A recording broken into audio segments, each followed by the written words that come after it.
दोस्तों, होर्मुज में एक तरफ अमेरिकी सेना पर हमले हो रहे हैं तो वहीं दूसरी तरफ अब फ्रांस ने सीधे अमेरिका का साथ देने से इनकार कर दिया है। अमेरिका के ऑपरेशन फ्रीडम में साथ देने के लिए डोनाल्ड ट्रंप ने सभी देशों से कहा था, लेकिन फ्रांस ने साफ कह दिया है कि वो अपनी सेना होर्मुज में नहीं भेजने वाले हैं।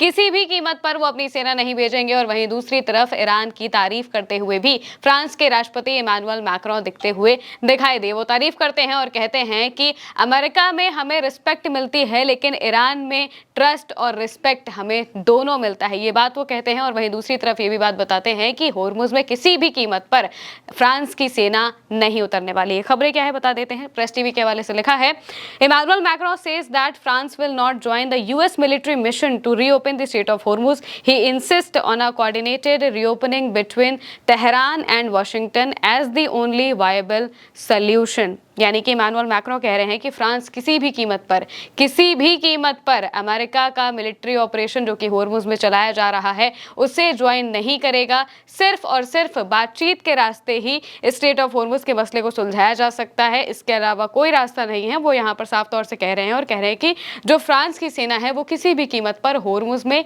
नहीं जाने वाली है, साफ तौर से मना कर दिया है। वहीं दूसरी तरफ एक और जगह पर जब वो इंटरव्यू दे रहे होते हैं तो उस दौरान वो एक खास बात कहते हैं। फ्लैश रिपोर्ट के हवाले से लिखा है, French president Macron, we are trusted by the US but we are respected and trusted by the Iranians. यानी कि हमें जो यूएस है वो हमें ट्रस्ट करता है, भरोसा हमें यूएस से मिलता है, लेकिन ईरान से हमें इज्जत भी मिलती है, भरोसा भी मिलता है। ये बात उन्होंने साफ तौर से कही है। और ये बात क्यों कही है ये भी जानना जरूरी है।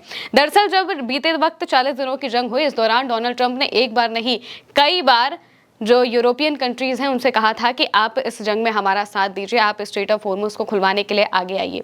इसमें सभी देशों ने मना कर दिया, खासकर फ्रांस, इटली जैसे जो देश थे उन्होंने तो सबसे पहले ये कहा था कि हमारी सेना इस यहाँ पर नहीं जा रही है, जब सब कुछ खत्म हो जाएगा तो हम जहाज़ों को निकालने के लिए, माइंस को हटाने के लिए आ सकते हैं, लेकिन जब हमले हो रहे हैं तो इस बीच में हम अपनी सेना भेजकर इस जंग को और ज्यादा नहीं भड़काएंगे। साफ तौर से वो मना कर देते हैं कि हम अमेरिका के किसी भी मिशन में शामिल नहीं होंगे, ये हमारी जंग नहीं है। ये बात इमानुएल मैक्रों भी कहते हैं और इसके अलावा भी यूरोपियन कंट्रीज कहती हैं। जब वो ये बात कहते हैं तो डोनाल्ड ट्रंप उनकी बातों पर भड़क जाते हैं और इसके बाद डोनाल्ड ट्रंप जब वो अपने देश को संबोधित कर रहे होते हैं तो इस दौरान वो इमानुएल मैक्रों का नाम लेकर उन्हें बेइज्जत करने की कोशिश करते हैं। उनका नाम लेकर कहते हैं कि उनकी पत्नी उनकी इज्जत नहीं करती, वो अपनी पत्नी से मार खाते हैं और तमाम तरह की बातें वो उनकी पर्सनल लाइफ पर जाने लगते हैं, जिस वजह से इमानुएल मैक्रों काफी नाराज भी होते हैं।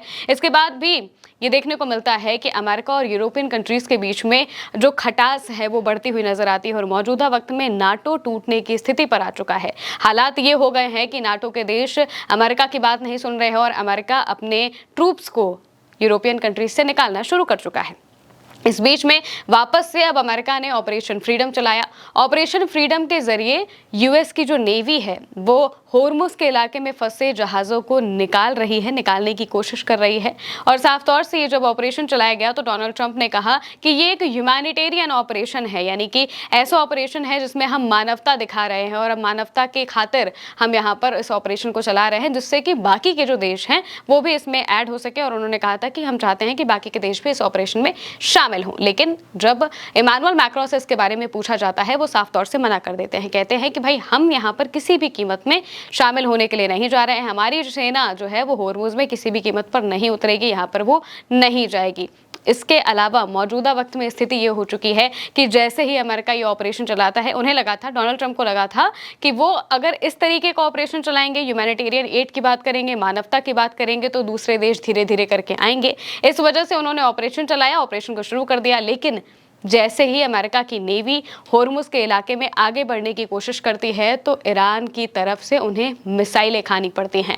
ईरान के आईआरजीसी की तरफ से 2 मिसाइलें दागी जाती हैं अमेरिका के वॉरशिप पर और फिर ताबड़तोड़ फायरिंग होर्मुज के इलाके में होती है। मौजूदा वक्त में भी स्थितियां बहुत ज्यादा तनावपूर्ण बनी हुई हैं। लगातार धमाकों की और फायरिंग की खबरें सामने आ रही हैं, शिप्स पर अटैक होने की खबरें सामने आ रही हैं, जिसका मतलब यह है कि होर्मुज का इलाका पूरी तरह से ईरान के कंट्रोल में है और ईरान अपने कंट्रोल को एस्टैब्लिश करने के लिए अमेरिका अमेरिका की नेवी पर ताबड़तोड़ हमले कर रहा है। जब अमेरिका ने ऑपरेशन फ्रीडम चलाया तो ईरान ने कहा कि आपका ये जो ऑपरेशन है ये किसी भी तरीके से मानवता का ऑपरेशन तो नहीं है। एक तरफ आप ईरान के जहाजों के लिए ब्लॉकेट लगा कर रखे हैं, नाकाबंदी लगा कर रखे हैं, उनके जहाजों को जाने नहीं दे रहे हैं, और बाकी जो जहाज फंसे हैं उनको आप निकालने की कोशिश कर रहे हैं। यानी कि दुनिया के लिए मानवता है लेकिन ईरान के लिए मानवता नहीं है।